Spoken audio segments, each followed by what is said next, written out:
Bilasizmi, Koreya Respublikasiga Y9 vizasi bo'yicha ketayotgan shaxslar nega aynan qonuniy maqomda bo'lishi lozim? Chunki qonuniy maqomda bo'lish bu bevosita ijtimoiy, iqtisodiy hamda mehnat huquqlarining kafolatlangani.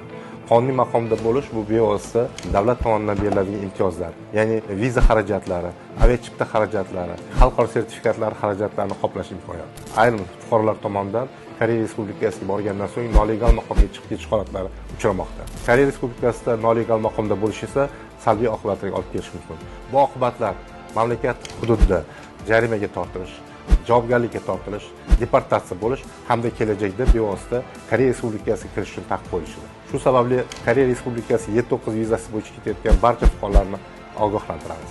Shuningdek, Koreya Respublikasida noqonuniy maqomda bo'lish O'zbekiston Respublikasi fuqarolarining kelajakda Koreya Respublikasiga kirib borishda ham muammolar yuzaga keltirishi mumkin. Koreya hukumati tomonidan bildirilayotgan ayrim e'tirozlarga ko'ra, Koreya Respublikasiga borgan fuqarolarimiz tez-tez ish joylar almashtirish yoki nolegal maqomga ketish holatlari uchramoqda. Bu esa bevosita kelajakda Koreya Respublikasi tomonidan O'zbekiston fuqarolariga kvotaning kamaytirilishiga olib kelishi mumkin. Koreya Respublikasida qonuniy maqomda bo'ling. Bu sizning kelajakdagi ijtimoiy iqtisodiy huquqlaringizning kafolatlanishi, mehnat huquqlaringizning kafolatlanishi va davlatimiz tomonidan berilayotgan barcha imtiyozlardan foydalanish kafolatidir.